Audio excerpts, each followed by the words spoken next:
ఆరోగ్యం అంటే natural food. Nature మంత్ర ఇప్పుడే మీ ఇంటికి తెచ్చుకోండి. మేడం, ఈ మధ్య ఒక మన దేశంలోనే ప్రముఖ మ్యూజిక్ డైరెక్టర్ ఏఆర్ రెహమాన్ ఒక వ్యాఖ్య చేశారు. బీబీసీలో ఇంటర్వ్యూ ఇస్తూ, ఈ 8 సంవత్సరాలుగా పవర్ షిఫ్ట్ అయింది దేశంలో. దానివల్లనేమో నాకు అవకాశాలు తగ్గాయి. బహుశా దానికి నా మతం కూడా ఒక కారణం కావచ్చేమో అనే ఒక వ్యాఖ్య చేశారు. దాని మీద హిందూ అవునా? విహెచ్పి వాళ్ళు కానీ చాలామంది చాలా రకాలుగా స్పందించారు. సో మీరు వినలేదే నేను. అన్నారు ఆయన ఆ మాట. హ్మ్. సో దీన్ని మీరు ఎలా చూస్తారు ఒక హిందుత్వవాదిగా? ఆయన అలా అన్నారు అంటే అది చాలా దారుణం. హ్మ్. ఎందుకంటే ఒక మ్యూజిక్ డైరెక్టర్‌గా ఏఆర్ రెహమాన్ పొందినన్ని అవకాశాలు అవును. ఈవెన్ మన ఇది ఉంది కదా! రామాయణ ఇప్పుడు వస్తున్న రామాయణం దాంట్లో కూడా దాంట్లో ఆయనే కూడా మ్యూజిక్ మ్యూజిక్ డైరెక్టర్. డైరెక్టర్‌గా ఉన్నారు. ఎన్నో అద్భుతమైనటువంటి సినిమాలకి ఆయన మ్యూజిక్ డైరెక్టర్‌గా వ్యవహరించారు. తర్వాత ఆయన దీనికి 'వందే మాతరం' వాటికి ఆస్కార్ అవార్డును పొందినటువంటి వాడు. భారతదేశం అని ఎంతో ఆదరించింది. అవును. ఆయనంటే అసలు దేశ కాలాలకు అతీతంగాను, కులాలకి, మతాలకు అతీతంగా చూసే దేశం ఏదైనా ఉందంటే అది నా దేశమే. హ్మ్. దాన్ని అర్థం చేసుకోకుండా అదొక ధర్మసత్రంలా ఉన్నది కదా అని ఎవడు పడితే ఆడు అలా మాట్లాడితే ఎట్లా?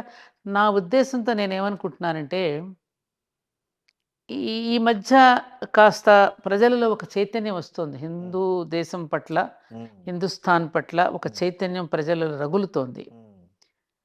దానికి ఎగనెస్ట్‌గా ఏదైనా చేయాలని ఎవరైనా అనిపించారేమో! హుహు. చెప్పలేం గదా! వాళ్ళ అంటే మేధావులు, గొప్పవాళ్ళు కూడా చిన్న చిన్న ప్రలోభాలకు కూడా లొంగిపోయే రోజులొచ్చాయి ఇవాళ. హ్మ్. డబ్బుకు దాసోహం అయిపోయింది లోకం. అవును. ఆ నేపథ్యంలో ఏమైనా అన్నాడేమో అని కూడా నాకు డౌటొస్తోంది. లేకపోతే హ్మ్. ఆయన పొందినంత లబ్ధి ఎవరు పొందారండి? అవును. ఎంత హైయెస్ట్ పేరు పెయిడ్ మ్యూజిక్ సంపాదించుకున్నాడు? డైరెక్టర్ అతను. హైయెస్ట్ పెయిడ్ గదా! అవును. ఆ మాట అన్నాడంటే చాలా ఆశ్చర్యంగా ఉంది నాకు. అలా అనకూడదే! హ్మ్. ఎందుకన్నాడు ఆ మాట? అదే అన్నారు మరి. దీని వెనక ఏదో ఉండుంటుందని నా ఉద్దేశం. అంటే ఏమై ఉంటుందనుకుంటున్నారు ఏదో మీరు? సంథింగ్ కుట్రండి. ఇప్పుడు మన దేశం మీద ఎన్ని రకాల కుట్రలు పన్నుతున్నారు శ్రీనివాస్ గారు. మీకు అంటే ఇప్పుడు తెలియనిదేముంది? అవునవును సార్. అంటే ఏవండి? ఇప్పుడు రెహమాన్‌కి ఎవరన్నా మన శత్రువులు ఆయన ఏవండి? హ్మ్. నిజంగా మహమ్మదీయుడని గనక వాడిని తగ్గించారని అనుకుంటే, మన అబ్దుల్ కలాం గారు ఈ దేశానికి ప్రెసిడెంట్‌గా ఉండి, అవును. మన దేశపు యొక్క ఖ్యాతిని మరింతగా మిసైల్స్. పెంచి, అవును. అవును. ఆయన ఎంత భారతదేశాన్ని గురించి, భారతదేశ ప్రజలను గురించి ఎంత పొగిడి ఎంత ఇచ్చేశారండి ఆయన. అవును. మహానుభావుడిని. అవును. అదిగో మా ఇంట్లో ఆయన విగ్రహం ఉంటుంది. అవును. మరి ఇవన్నీ తలుచుకుంటే మనం ఇది ఎవరు కొంతమంది చేసే కుట్ర కాదంటారా? ఎంతమంది అదే ఎంతమంది ఫ్రస్ట్రేషన్‌లో ఉన్నారు. గొప్పవాళ్ళని ఈ దేశం హక్కున చేర్చుకో అదెంత ఎందుకంటే 'తస్లీమా నస్రీన్' హ్మ్. 'లజ్జా' అనేటువంటి పుస్తకం రాస్తే అవునవునవును. ఆమెను బంగ్లాదేశ్ బహిష్కరిచ్ నుంచి బహిష్కరించారు. బహిష్కరిస్తే ఏ దేశం ఆశ్రయం ఇచ్చిందండి ఆవిడకి? ఇండియా. నా దేశం కాదా ఆశ్రయం అవును. ఇచ్చింది? అవును. ఎంతమందిని నా దేశం కడుపులో పెట్టుకుందండి? మొన్నటికి మొన్న ఎన్ని ఆమె రకాల కుట్రలు పన్నినా, ఎన్ని రకాల దాడులు చేసినా, ఆ అమ్మవారు గనక రాక్షసులను సంహరించి మళ్ళీ తన మెడలోనే వేసుకున్నట్టుగా ఏవండీ? అవును. మళ్ళీ వాళ్ళందరిని స్వీకరించింది నా దేశం కాదా? అవును. ఎంత దారుణం అండి ఇది. కాబట్టి ఇటువంటి వాటిని తప్పకుండా నన్నడిగితే హిందువులు ప్రతిఘటించడం కాదు. మహమ్మదీయుల విషయాన్ని ప్రతిఘటించి అతని నోరు మూయించాలి. ఏమిట్రా ఇలా మాట్లాడుతున్నావు? మన దేశం మనకు కావాలని మనం విడిపోయి పోతే కూడా మిగిలిన వాళ్ళకు కూడా ఆశ్రయం ఇచ్చి, ఉద్యోగాలు కల్పించి, చదువులు చెప్పించి, మన ప్రత్యేకంగా రాయితీలు ఇచ్చి, మైనారిటీస్ పేరు మీద ఇంత ఇచ్చి మనకి ఈ దేశం ఆదుకుంటూ ఉంటే మీరు ఇలాంటి మాటలు మాట్లాడి మేము కూడా జీవించడానికి కావలసినటువంటి ఇబ్బందులు కలిగించే పరిస్థితులు ఎందుకు తీసుకొస్తున్నారు మీరని వీళ్ళే కోప్పడాలి వాళ్ళని. హ్మ్. కాదంటారా? కరెక్ట్. బుద్ధున్న వాళ్ళైతే. ఎందుకంటే వాళ్ళలోనే మేధావులున్నారు. అవును. వాళ్ళలోనే మంచి వాళ్ళున్నారు. ఆ మంచి వాళ్ళంతా కలిసి ఇట్లాంటి చెడ్డ పనులు చేసే వాళ్ళందరిని నోరు మూయించాలండి. అది ఏ మతం వారైనా ఏ మతం వారైనా, ఏ యెస్. మతం ఆ వాడైనా మతం వాళ్ళే స్పందించాలి. అది స్పందించాలి. హిందువులైనా, ముస్లింలైనా, క్రైస్తవులైనా. వీళ్ళు కూర్చొని "రేయ్! మన మధ్యన ఇట్లా చిచ్చు పెట్టడానికి వీళ్ళు ప్రయత్నం చేస్తున్నారు. అవును. హిందూ సోదరులారా, మహమ్మదీ సోదరులారా మనమందరం కలిసి ఉంటే వీళ్ళెవర్రా నోరు మోస్తారు? వీళ్ళన్నీ కుట్ర పన్నుతున్నారు మన మీద. మనం నమ్మకూడదు ఇలాంటి విషయాలని." వీళ్ళే బుద్ధి చెప్తే వీళ్ళు ఇంకొకడు ఇలాంటి మాటలు మాట్లాడు. కరెక్ట్. ఏదైనా విషయం వస్తే మాట్లాడితే జై భీమ్ అంటాడు ఇంకొకడు. హ్మ్. అంబేద్కర్‌ని ఎత్తుకుంటాడు. హ్మ్. ఒకడు ఇంకొకడిని హ్మ్. ఏంటండి ఇది? ఎక్కడ పోతున్నాం మనం? ఒకవైపేమో గ్లోబలైజేషన్ అంటావా? ప్రపంచీకరణ అంటున్నావు. విశాలమైనటువంటి ఆలోచనలు అంటున్నారు. మరి మాటలు చూస్తేనేమో కుంచుకుపోయి మాట్లాడుతున్నారు. సంకుచిత బుద్ధితో ఆలోచనలు పెరుగుతున్నాయి. ఏంటి చదువుకున్నాం మనం?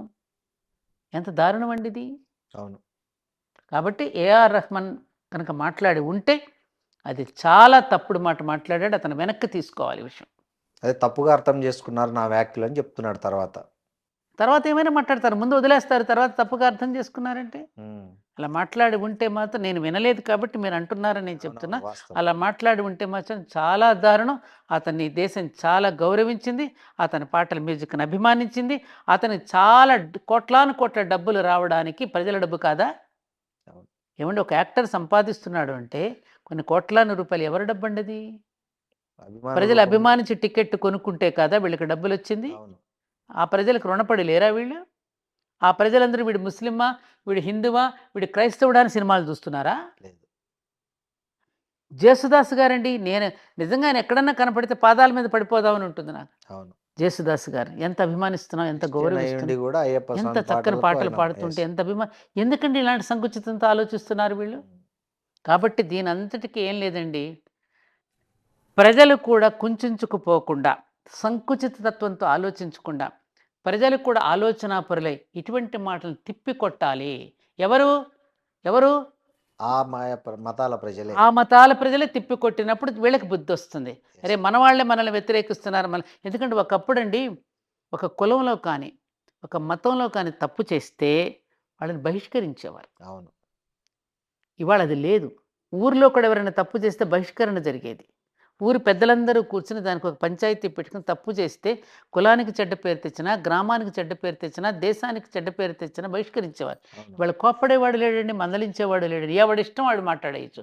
అందులో సోషల్ మీడియా వచ్చింది, ఎవడిష్టం వచ్చినప్పుడు వాళ్ళకి వాగేయచ్చు, అవును. ఏది పడితే అది మాట్లాడేయచ్చు. అవును. ఈ పద్ధతి చాలా తప్పండి, చాలా తప్పు. మేడం, ఇట్లాంటిదే ఇంకో కాంట్రవర్సీ. ఈ మధ్య ఒక యాంకరు సంక్రాంతి కమ్మవాళ్ళ పండుగ, కమ్మవాళ్ళు చేసుకునే పండగ అని ఒక వీడియో చేశారు. దాని మీద చాలా కాంట్రవర్సీ నడుస్తుంది.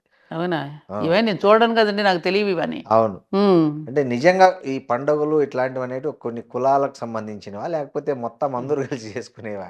ఆ యాంకర్ ఎవరైనా నా దగ్గరికి పంపిస్తే కూర్చోబెట్టి చెప్తా దానికి. గ్రామం వైపుకి ఇప్పుడు అసలు చూసిందా?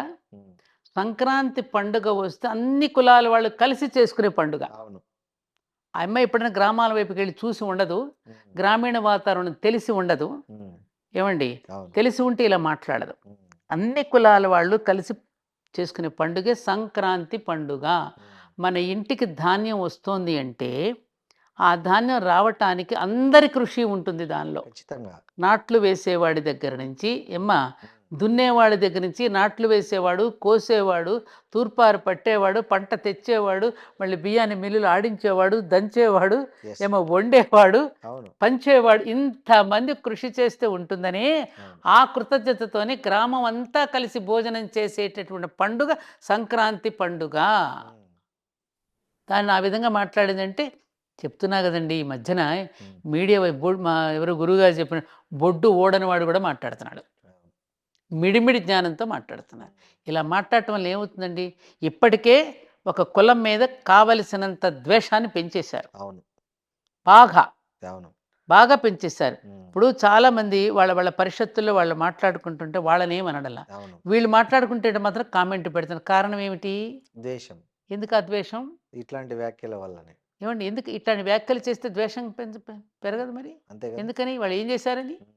సంపద పెంచడం తప్ప, ఉద్యోగాలు కల్పించడం తప్ప, ఏమండి పాడి పంటలు అభివృద్ధి చేయడం తప్ప, ఇండివిజువల్గా ఎవరికి వాడు స్వాభిమానంతో బ్రతకడం తప్ప, చెప్పండి. అందుకని ఈ ద్వేషం, ఈ అసూయ, ఈ చుప్పనాత్తనాలు మానుకుంటే అందరూ విశాలంగా ఆలోచించగలిగే శక్తి కనుక వాళ్ళలో ఉంటే ఇట్లాంటి వ్యాఖ్యలు రావు. కాబట్టి ఇలాంటి మాట్లాడే వాళ్ళందరికీ ప్రజలందరూ కలిసి నోరు మూయించాలి. సో ఇందాక ఒక మాట అన్నారు, ఆ యాంకర్ నా దగ్గరికి వస్తే ఏం చేస్తారు అంటున్నారు. నేనా? నోరు మూయిస్తానండి, ఓకే. నోరు మూయిస్తాను, సమాధానం చెప్పి నోరు మూయిస్తాను. Okay. And for more videos, Please subscribe to iDream. Please subscribe to iDream. Please subscribe iDream. And please subscribe to iDream. For more videos, subscribe to iDream. please like, share and subscribe to the channel. Congratulations iDream. subscribe to iDream.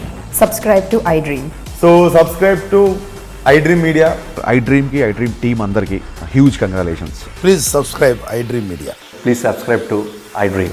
Subscribe iDream. Please subscribe to iDream. iDream అంటే నా కళల ఛానల్ను subscribe చేసుకున్న నోరు తిరుగుతలేదు, మీరైతే గంట గుర్తు కొట్టండి. For more such videos, please subscribe to iDream. Subscribe to iDream. Please subscribe to iDream. Please subscribe iDream Media. Please do subscribe to iDream. Please subscribe to iDream Media. For best entertainment and information, please subscribe iDream. And don't forget to subscribe to iDream.